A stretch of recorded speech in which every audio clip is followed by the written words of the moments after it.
चटपटीत चना चाट बनवण्यासाठी चणे रात्रभर भिजत ठेवले होते। त्यानंतर कुकरला 2 ते 3 शिट्ट्या होऊ दिलेल्या आहेत।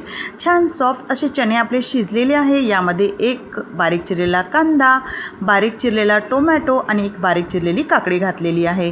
सुक्या मसाल्यांमध्ये 1 चमचा लाल तिखट, अर्धा चमचा जिरे पावडर, अर्धा चमचा काळं मीठ आणि आपलं नॉर्मल मीठ आहे ते सुद्धा मी चवीनुसार घातलेलं आहे।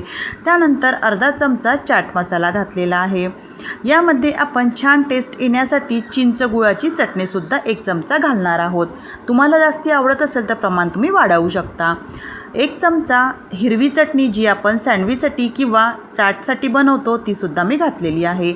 छान असं मिक्स करून घेऊया आणि त्यानंतर आपण यावर अर्धा लिंबाचा रस घालून घेऊया। आपलं चटपटीत चना चाट रेडी झालेलं आहे। गार्निशिंग म्हणून तुम्ही वरून बारीक शेव सुद्धा घालू शकता।